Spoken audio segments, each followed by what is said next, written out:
நண்பர்களே, பிரபஞ்சம் என்பது ஒரு மகா சமுத்திரம். அங்கே செல்வத்திற்கு பஞ்சமே இல்லை. ஆனால் ஏன் சிலருக்கு மட்டும் செல்வம் கொட்டுகிறது? பலருக்கு ஏன் அது எட்டாக்கனியாகவே இருக்கிறது? இங்கேதான் பிரபஞ்சத்தின் ஒரு தத்துவார்த்தமான ரகசியம் ஒளிந்திருக்கிறது. இன்று உங்கள் மனதில் இருக்கும் சந்தேகங்களை நாம் உடைக்கப் போகிறோம். முதலில் ஒன்றை மட்டும் கவனியுங்கள். பிரபஞ்சத்தின் செல்வ ஓட்டம் என்பது ஒரு மின்சாரத்தை போன்றது. மின்சாரம் எங்கு பரவி இருக்கிறது? அதேபோல ஒரு கம்பியில் தடை இருந்தால் மின்சாரம் பாயாது. அதுபோலத்தான் உங்கள் மனதிற்குள் இருக்கும் சந்தேகங்கள் செல்வ ஓட்டத்தை தடுக்கும் தடைகளாக இருக்கின்றன. நம்மில் பலருக்கு ஒரு சந்தேகம் எழுந்து கொண்டே இருக்கும். எனக்கு மட்டும் ஏன் இன்னும் பணம் கிடைக்கவில்லை? நான் இவ்வளவு உழைக்கிறேன், இருந்தும் ஏன் நான் ஏழையாக இருக்கிறேன்?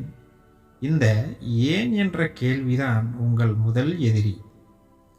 ஏன் என்று நீங்கள் கேட்கும்போது பிரபஞ்சத்தின் மீது உங்களுக்கு நம்பிக்கை இல்லை என்பதை நீங்களே உறுதிப்படுத்துகிறீர்கள். நண்பர்களே, ஒரு ஆறு கடலை நோக்கி ஓடுகிறது. அந்த ஆற்றுக்கு தன் பாதை தெரியும். அது வழியில் இருக்கும் கற்களை பார்த்து திகைப்பது இல்லை. ஆனால் மனிதர்களாகிய நாம் தான் ஒவ்வொரு அடியிலும் சந்தேகப்படுகிறோம். இந்த சந்தேகம் உங்கள் அதிர்வுகளை குறைக்கிறது. பிரபஞ்சத்தில் செல்வம் என்பது ஒரு குறிப்பிட்ட நபருக்கு மட்டும் சொந்தமானது அல்ல. சூரிய ஒளி என்பது எல்லோருக்கும் சமமோ? அதே போலத்தான் செல்வமும். ஆனால் உங்கள் பாத்திரம் ஓட்டையாக இருந்தால் எவ்வளவு மழை பெய்தாலும் நீர் தங்காது என்று அனைவருக்குமே தெரியும். உங்கள் சந்தேகங்கள் தான் உங்கள் மனப்பாத்திரத்தில் இருக்கும் மிகப்பெரிய ஓட்டைகள். உதாரணத்திற்கு ஒரு தத்துவத்தை பார்ப்போம். நீங்கள் ஒரு விதையை மண்ணில் போடுகிறீர்கள். அது முளைக்குமா என்று ஒரு நிமிடம் தோண்டி பார்த்தால் என்ன நடக்கும்?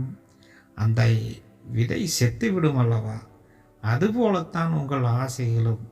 நீங்கள் ஒன்றைய விரும்பிய பிறகு அது நடக்குமா என்று சந்தேகப்பட்டால் அந்த எண்ணம் சிதைந்துவிடும். உங்கள் மனதிற்கு சில நேரங்களில் மௌனம் தேவை. அந்த மௌனம் இருக்கும்போது தான் பிரபஞ்சத்தின் செல்வ அலவரிசையோடு நீங்கள் இணையவே முடியும். அமைதியாக இருங்கள். பிரபஞ்சம் தனக்கான வேலையை சரியாக செய்யும் என்று நம்பிக்கை வையுங்கள்.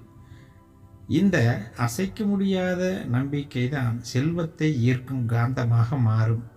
பலர் கேட்கிறார்கள், செல்வம் என்பது பாவமானதா? பணம் இருந்தால் நிம்மதி போய்விடுமா? இத்தகைய தவறான தத்துவங்கள் தான் உங்களை இன்னும் வறுமையிலேயே வைத்திருக்கின்றன. பணம் என்பது ஒரு கருவி. நல்ல எண்ணம் கொண்டவர்களிடம் பணம் சேரும்போது அது உலகிற்கு நன்மையை செய்யும். எனவே பணத்தை நேசிக்க கற்றுக்கொள்ளுங்கள். அதை வழி நடத்தவும் கற்றுக்கொள்ளுங்கள். பிரபஞ்சத்தின் ஓட்டம் எப்போதும் முன்னோக்கித்தான் இருக்கும். நீங்கள் அந்த ஓட்டத்தோடு இணைந்து செல்ல வேண்டும். எனக்கு கிடைக்க வேண்டியது சரியான நேரத்தில் சரியான வழியில் வந்தே தீரும் என்று நம்பிக்கை வையுங்கள். அப்படியே சொல்லுங்கள். இந்த ஒரு தெளிவு உங்கள் மனதில் இருந்தால் தேவையற்ற குழப்பங்கள் இனி வராது, மறைந்து போகும். சந்தேகம் இருக்கும் இடத்தில் பயம் இருக்கும். பயம் இருக்கும் இடத்தில் செல்வம் இருக்காது. நம்பிக்கையை விதையுங்கள். அங்கே தைரியம் பிறக்கும். தைரியம் இருக்கும் இடத்தில்தான் மகாலட்சுமி வாசம் செய்வார். இதுவே பிரபஞ்சத்தின் மாறாத விதி. நண்பர்களே, உங்கள் வாழ்க்கை பயணத்தில் நீங்கள் ஒருபோதும் தனியானவர்கள் அல்ல. பிரபஞ்சத்தின் மகா சக்தி உங்களை வழிநடத்துகிறது. உங்களை காற்றோடு விடுங்கள். உங்களை கைகளை திறந்து பிரபஞ்சத்தின் செல்வத்தை ஏற்றிக்கொள்ளுங்கள். வெற்றி உங்கள் பக்கம் இருக்கிறது. உங்கள் எண்ணங்களை சீரமைப்போம். செழிப்பான உலகை நீங்கள் படைத்தெடுங்கள். நீங்கள் உருவாக்குங்கள். நன்மை உண்டாகட்டும். நாம் அடுத்த பதிவில் பார்க்கலாம்.